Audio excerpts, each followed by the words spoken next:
On the afternoon of June 3, 2011, the Arizona desert shimmered under a heat so intense it bent the horizon. Along State Route 85, where asphalt cuts through miles of scrubland and sand, traffic thinned to a trickle. Most people avoided traveling at that hour. The desert punished mistakes quickly. 16-year-old Maya Alvarez didn't know that yet. According to witness statements later collected by the Maricopa County Sheriff's Office, Maya was last seen standing near a faded bus stop sign outside the small town of Gila Bend. She wore denim shorts, a white tank top, and carried a red canvas backpack slung over one shoulder. Her dark hair was pulled into a loose ponytail, and she appeared calm, too calm, some would later say, for a girl alone in that heat. She had told her mother she was going to a friend's house for the weekend. She never arrived. Maya's phone last pinged at 2:41 p.m., connecting briefly to a cell tower before going silent. No calls, no texts, no social media activity after that moment. By midnight, her parents reported her missing. Search efforts began immediately. Volunteers combed desert washes and abandoned structures. Helicopters scanned the sand for footprints or fabric. Dogs tracked her scent from the bus stop to the edge of the highway, where it ended abruptly. Investigators theorized she had accepted a ride. There were no signs of a struggle, no witnesses who saw her get into a vehicle. Within weeks, the case slowed. The desert offers few answers. Wind erases tracks. Heat destroys evidence. By the end of summer, officials quietly shifted Maya's case into long-term missing status. Her face faded from posters. Tips dried up. Life in Gila Bend moved on. For her family, time froze. Years passed. Birthdays went uncelebrated. Her bedroom remained untouched. Every unknown phone call raised hope and crushed it seconds later. Then, on the morning of August 19, 2021, 10 years after Maya vanished, a Greyhound bus pulled into a small station on the outskirts of Tucson. Among the passengers who stepped off was a young woman with sun-darkened skin, worn sneakers, and a red canvas backpack. She approached the ticket counter slowly. "I need help," she said quietly. "My name is Maya Alvarez." The clerk stared at her. So did the desert. At first, the bus station clerk thought it was a coincidence. People reused names all the time. Runaways, women escaping bad situations. It wasn't unheard of for someone to borrow a missing person's identity, especially one old enough that the case had faded from public memory. But when the clerk asked Maya for her date of birth, she answered without hesitation. When asked where she was from, she named the street in Gila Bend where she had grown up, then corrected herself. "The old house," she said, "before my dad fixed the fence." That detail wasn't public. It had never appeared in news reports or online forums. The clerk called station security, who contacted local police. Within an hour, Maya was sitting in a small interview room, wrapped in a paper cup of water she kept forgetting to drink. She looked older than 26. Not in years, her face still carried traces of youth, but in posture. She sat rigid, back straight, eyes constantly scanning the corners of the room as if measuring exits. When an officer shifted in his chair, she flinched. "What year do you think it is?" the officer asked gently. Maya blinked. 2021, she said. "August, it's hot. It's always hot here." That answer changed everything. If she were lying, she had done her homework perfectly, but Maya wasn't trying to impress anyone. She wasn't trying to convince. She spoke like someone stating facts that did not require belief. Fingerprinting confirmed it within 2 hours. The girl who vanished into the Arizona desert in 2011 was sitting in a bus station a decade later, alive. When detectives informed her parents, neither of them spoke at first. Maya's mother reportedly sat down on the kitchen floor and stayed there until officers arrived to escort them to Tucson. Her father asked only one question. "Is she hurt?" Doctors would later say the answer was complicated. Maya was severely underweight. Her skin showed signs of long-term sun exposure, and repeated untreated injuries. There were scars on her arms and legs, some old, some newer, but none matched patterns of conventional abuse. No handcuff marks, no ligature scars, no branding. What concerned doctors most was her reaction to routine procedures. She panicked when doors closed. She froze when lights were turned off. And when asked where she had been for the last 10 years, she said something that unsettled everyone in the room. "I wasn't gone," Maya said. "I just wasn't supposed to be seen." Investigators began with the obvious questions. Had she been abducted? No, she said. Had someone kept her against her will? A pause.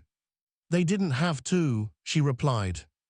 Maya explained that on the day she disappeared, she hadn't been waiting for a ride at all. The bus stop was just shade.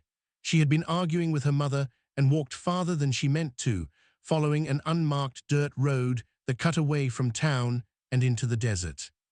She believed she could turn back anytime. She was wrong. As the sun dropped, the heat didn't. The land began to change, colors flattening, distances stretching.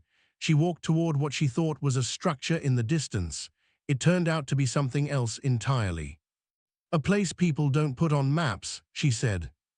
When detectives asked her to clarify, Maya shook her head slowly. They don't hide it, she said. They just don't talk about it. That night, Maya didn't sleep. Not because she was afraid of being arrested, but because she was afraid someone would come looking for her. Now that she had finally let herself be found. Maya slept for less than 2 hours that first night in the hospital. Nurses noted that she startled awake repeatedly, her body reacting to sounds most people ignored. The distant hiss of air conditioning, footsteps in the corridor, the low rumble of traffic outside. Each time she woke, her first instinct was to sit upright and listen, head tilted slightly, as if waiting for confirmation that she was still alone.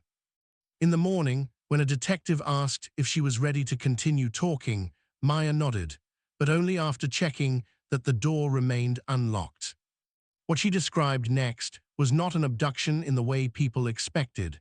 There were no restraints, no threats, no violence at the beginning. What there was instead was distance and the desert's ability to rearrange it. After leaving the bus stop in Gila Bend, Maya followed the dirt road until it narrowed into nothing more than a suggestion in the sand. She believed she was circling back toward town. In reality, she was walking away from it. As soon as the sun went down, she said, everything stopped making sense. The desert grew quiet in a way she had never experienced before. No insects, no wind. Just the sound of her own steps and the dry rasp of her breathing. When she finally saw lights ahead, she cried with relief. The lights belonged to a compound. Not a town, not a house. A collection of low structures spread far apart, built from scavenged materials and sun-bleached wood, barely visible unless you knew where to look. There were no signs, no roads leading in, just hard-packed ground worn smooth by repeated use. People were there. They did not ask her name. They did not ask where she came from. They asked only one question. Did anyone see you walk in? Maya said no. That answer, she would later realize, was the only reason she stayed alive. She was given water, then food, small portions, carefully measured. The people who lived there moved slowly, conserving energy. Their clothes were layered and patched. Many wore scarves or cloth coverings over their faces, even at night. They called the place the station. Not because of buses, but because people passed through. Some stayed longer than others. Maya learned quickly that there were rules, though no one ever sat her down to explain them. You did not leave during the day. You did not wander beyond the perimeter stones. You did not speak to outsiders, even if they appeared lost. And above all, you did not use your real name. Names tie you to places, one woman told her, and places bring questions. At first, Maya believed someone would come looking. She imagined police helicopters, volunteers, her parents calling her name into the open desert. Days passed, then weeks, nothing came. That was when the second truth settled in. The station did not keep people by force. It kept them by making return feel impossible. People who tried to leave during the day were found hours later, burned, dehydrated, disoriented, brought back by others who had learned the desert better than they had. Those who tried to leave at night sometimes never returned at all. No one talked about them. Maya stopped counting time after her first year. Birthdays stopped mattering, seasons blurred together. She learned how to read the stars, how to find water where none should exist, how to move without leaving obvious tracks. She learned when to hide and when to stay visible. Most importantly, she learned why no one went back. Once the desert knows you, she said, it doesn't let you walk out the same way you walked in. When investigators asked why she finally left after 10 years, Maya's answer was quiet. Because the station was shrinking, she said, and when it disappears, the desert keeps what's left. She looked up then, meeting the detective's eyes for the first time. I didn't escape, Maya said. I was released. By the fourth interview session, investigators realized that Maya's story was not drifting, it was narrowing. She was no longer describing events as they happened to her, she was describing systems. The station, as she explained it, was not permanent. It shifted slightly each year, moving deeper into the desert as infrastructure expanded outward from towns and highways. Old access points disappeared, new ones formed. People who lived there learned to adapt, or they didn't survive long enough to be remembered. Everyone there had a reason they couldn't go back, Maya said. Mine just happened to start with being 16. She described the people in fragments. A man who once worked road construction and knew how to hide heat signatures. A woman who taught Maya how to wrap cloth around her feet so footprints looked like animal tracks. A boy not much older than Maya had been, who arrived one summer and never spoke again after his first week. No one asked questions about the past. Questions created attention. Attention was dangerous. Maya said the station had a rhythm. At night, small groups would walk to places where roads passed nearby, never close enough to be seen, only close enough to listen. They counted vehicles, noted patterns, learned which nights were safest for movement. Occasionally, someone arrived by accident. A tourist who wandered too far from a scenic pull-off, a drifter following railroad tracks, a runaway who thought the desert was empty. Some stayed. Some didn't survive long enough to decide. The most disturbing detail came when Maya explained how people left the station. There was no goodbye, she said. If someone packed during the day, you knew they weren't coming back. Leaving required timing, weather, and silence. It required choosing a moment when the desert was distracted, storms, heat waves, long holiday weekends when search resources were stretched thin. Maya's release came after a flood. In early August 2021, monsoon rains reshaped large portions of southern Arizona. Dry washes turned into rivers, roads closed, familiar landmarks vanished overnight. The station lost 2 shelters and 1 water source in a single week. That was when the elders, those who had been there the longest, made a decision. It was time to thin out, Maya said, before the desert did it for us. They gave Maya her backpack back. The same red one she'd arrived with 10 years earlier. Inside were supplies, a bus schedule torn from a convenience store wall, and money, cash that had been collected slowly over years from forgotten pockets and abandoned vehicles. No one walked with her. Walking together drew attention. Maya traveled only at night, following directions that didn't make sense until they worked. She hid during the day, burying herself shallowly under shade cloth and sand the way she'd been taught. When she finally reached pavement, she didn't step onto it right away. She waited, listened. When she boarded the bus in Tucson, she sat near the back and didn't look at anyone until the doors closed. Only then did she allow herself to believe she had crossed something invisible and irreversible. Investigators asked the question they had been circling since the beginning. Are there still people out there? Maya nodded. Yes, she said, and there always will be. She looked down at her hands then, fingers flexing unconsciously as if feeling for sand that was no longer there. You don't find the station, she said softly. You end up where the desert decides to keep you. Maya's reunion with her family did not happen the way people imagine reunions should. There was no running across a room, no collapse into arms, no tears at first. When her parents entered the interview room, Maya stood up instinctively, but she did not move forward. She watched them the way she had learned to watch everything in the desert, quietly, cautiously, measuring change. Her mother recognized her immediately. Her father needed a moment longer. Maya was taller than she'd been at 16, thinner, harder in ways that didn't show on the surface. The girl who had vanished into the Arizona desert had learned how to disappear. The woman standing in front of them was learning the opposite. Doctors explained that reintegration would take time, years, possibly. Maya struggled with ordinary things, running water, mirrors, locked doors. She slept on the floor beside her bed for weeks, unable to trust the softness of a mattress or the vulnerability of height. Most difficult was daylight. In the desert, daylight meant exposure. It meant stillness. It meant hiding. In Tucson, daylight meant movement, people everywhere, noise, unpredictability.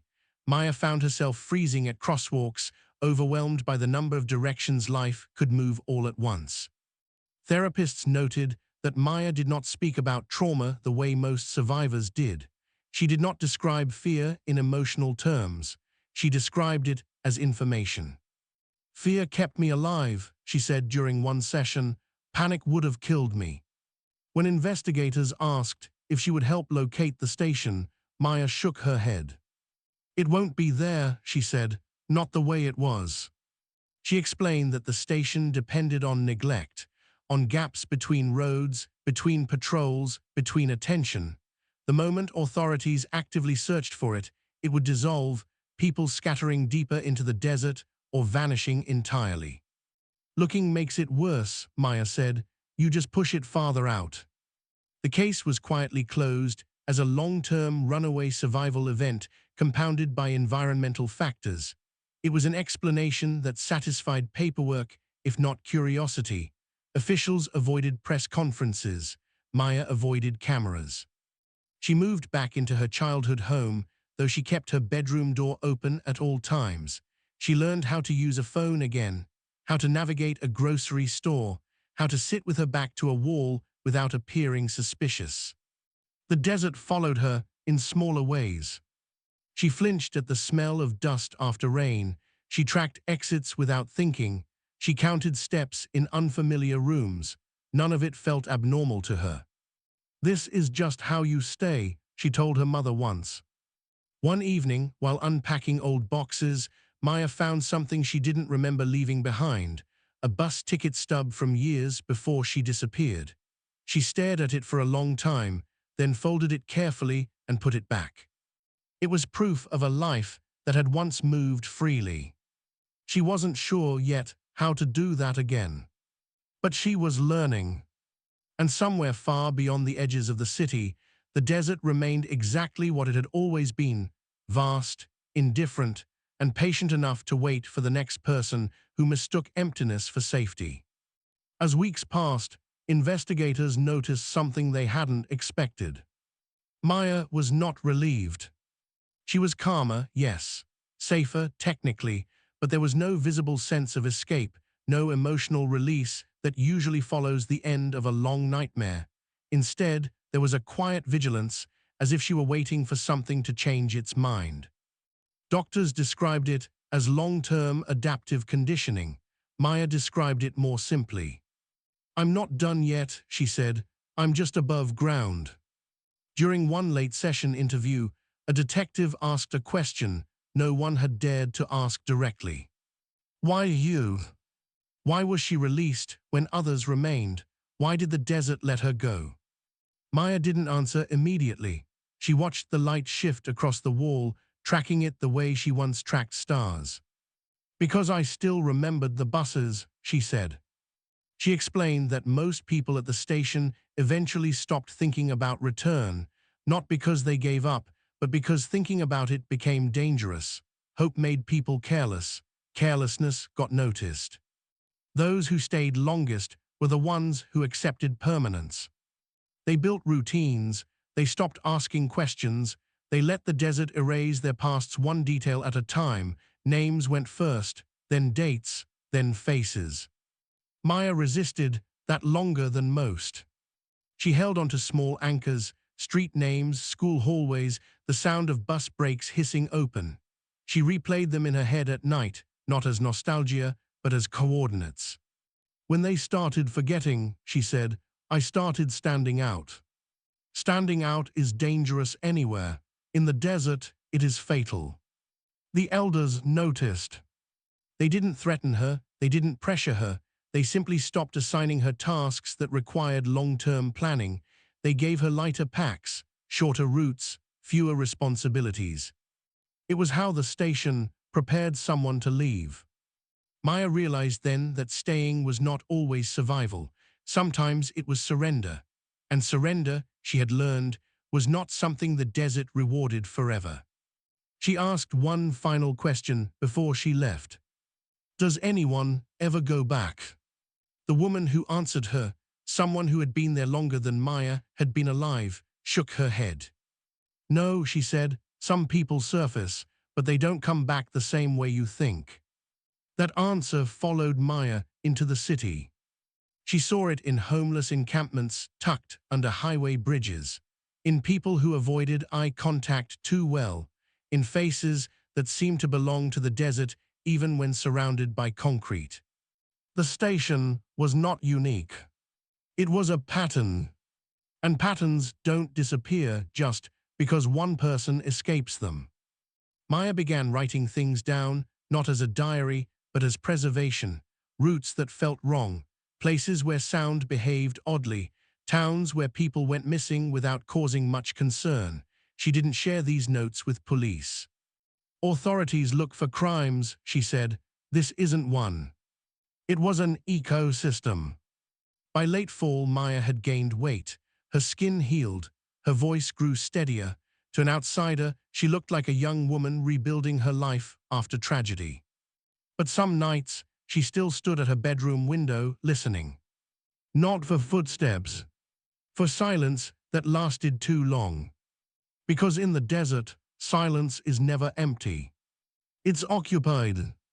By the 7th month after her return, Maya Alvarez had learned how to move through the city without drawing attention, but the effort exhausted her more than the desert ever had. In Gila Bend, people watched her carefully, not out of suspicion, but fascination. The girl who vanished had come back wrong in ways no one could define. She walked too quietly, she stood too still, she listened even when there was nothing to hear. Neighbors brought food she didn't eat. Reporters called that she never answered. When strangers recognized her in grocery store aisles, Maya felt the same tightening in her chest she used to feel when someone approached the station at night. Being seen, she realized, was its own kind of danger. Therapy sessions became harder instead of easier. Her therapist asked her to describe the desert as a place. Maya shook her head. It's not a place, she said, it's a rule. She explained that the desert didn't trap people, it filtered them. Those who arrived with nowhere else to go learned quickly how to disappear into it. Those who still had something pulling them back felt the friction immediately. That friction was what broke people. Maya carried that friction with her now. She struggled with choices, menus overwhelmed her. Open schedules made her anxious. In the station, every action was dictated by survival. In the city, nothing was, and the freedom felt dangerous. One afternoon, while walking home, Maya noticed a boy sitting alone at a bus stop. He looked no older than 17, a duffel bag at his feet, eyes scanning the horizon instead of his phone. Her body reacted before her mind did. She crossed the street. Not to talk to him, but to watch.